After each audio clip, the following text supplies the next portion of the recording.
и прости ни долговите наши, како што им ги простеваме и ние на нашите должници. И не го ведувај во искушение, туку избави не од лукавиот. Зашто Твое царството и силата и славата на Отецот и Синот и Светиот Дух, сега и секогаш и во вечни векови. Амин.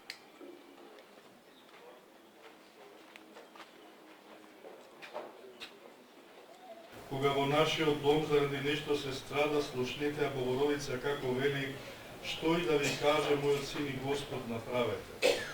И кога срцето е празно, слушнете ја, што и да ви каже, направете.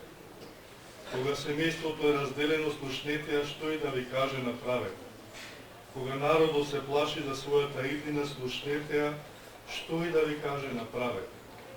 Таа не вели: следете ме и слушајте ме мене, туку слушајте го него.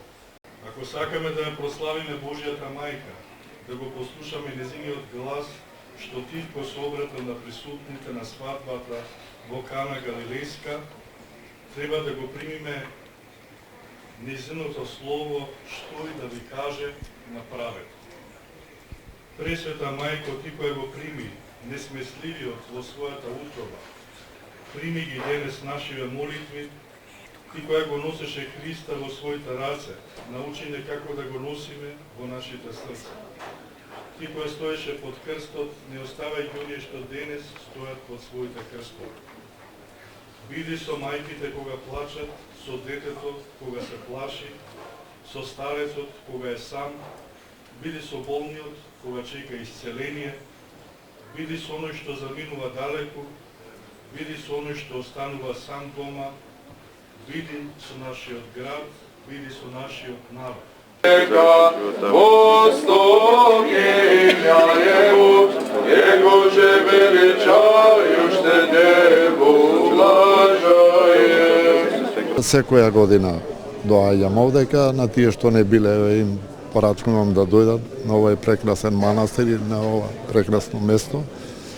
И воедно им го честитам именденот на сите Мари, Маријани. Постев и си се причести сега. Постам, сите пости ги постам и се причествуват. Кој е значењето на постот според вас? Па значењето на постот ја има духовен и телесен постот. Значи се чистиш од тие телесни, например, и духовни грешки и гревови што ги правиме, така.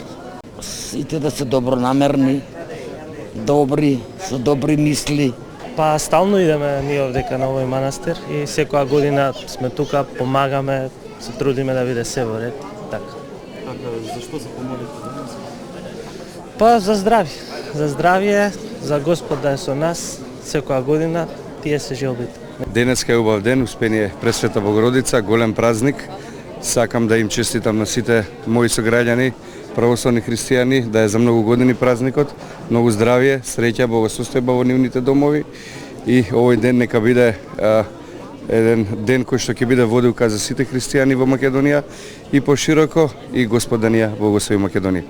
Здравје, среќа и еден со друг повеќе да се почитуваме.